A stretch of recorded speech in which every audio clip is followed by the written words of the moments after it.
જે ખાસ કરીને વાત કરીએ તો રાજકોટ મહાનગરપાલિકાની જે ફૂડ શાખા છે એના દ્વારા ભૂતકાળમાં રાજકોટ મહાનગર વિસ્તારની અંદર વિવિધ નમૂનાઓની કામગીરી જે છે એ રૂટીનલી કરવામાં આવતી હોય છે.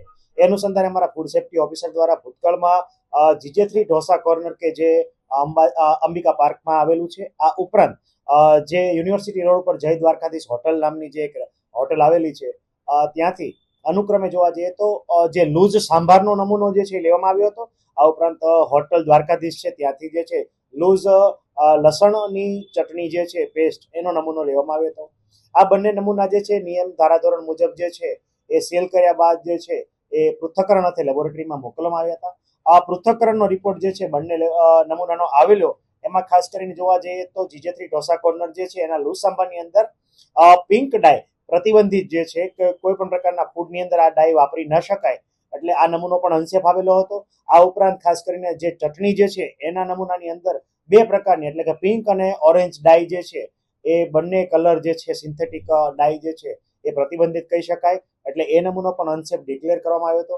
અનસેફ ડિક્લેર થતા બંને નમૂનામાં અમારા ફૂડ સેફ્ટી ઓફિસર દ્વારા પ્રોસિક્યુશનની કાર્યવાહી અર્થે મ્યુનિસિપલ કોર્ટ કેસમાં ફોજદારી ગુનો દાખલ કરવામાં આવ્યો હતો.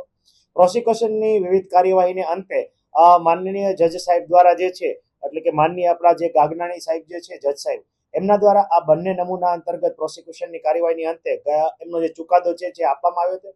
FSSI 2006 ના જે છે 3(1)ZZ ઉપરાંત કલમ નંબર 59 જે છે આ બંનેના ભંગ બદલ અને સજાના પ્રાવધાનના ભાગરૂપે ખાસ કરીને વાત કરીએ તો GJ3 ઢોસા કોર્નરના માલિકને 6 માસની સખત કેદની સજા, આ ઉપરાંત જે છે 50,000 રૂપિયાનો દંડ જે છે એ ફટકારવામાં આવ્યો છે.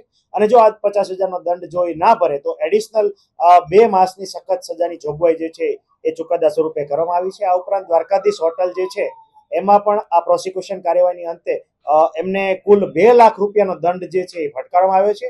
આ ઉપરાંત 6 મહિનાની સખત કેદની સજા પણ જે છે એ ફટકારવામાં આવી છે.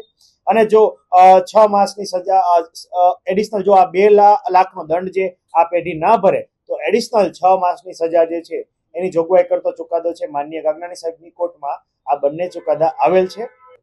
જે ખાસ કરીને આ ચુકાદો ખૂબ જ દાખલારૂપ કહી શકાય અને food safety and standard act મુજબની મહત્તમ સજાની જોગવાઈ જે છે એ મુજબ દંડ અને સજા ફટકારીને માનનીય જજ સાહેબ દ્વારા જે ફૂડ બિઝનેસ ઓપરેટર જે છે આવી ભેળસેળ કરી રહ્યા છે એમના માટે ખૂબ જ દાખલારૂપ કિસ્સો જે છે આ ચુકાદા દ્વારા પ્રસ્થાપિત કરવામાં આવ્યો છે.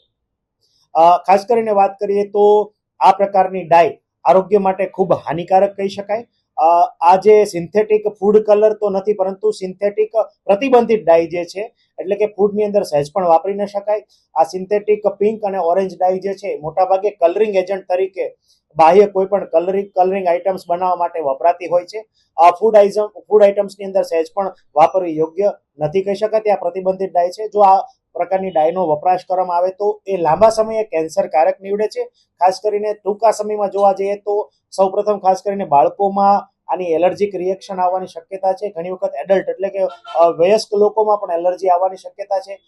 જેમાં જોવા જઈએ તો શ્વાસ લેવામાં તકલીફ થવી, શરીર ઉપર ચબાકા પડવા, આ ઉપરાંત જે છે એનાફાઇલેક્સિસ આવવાની શક્યતા પણ આને કારણે થતી હોય છે.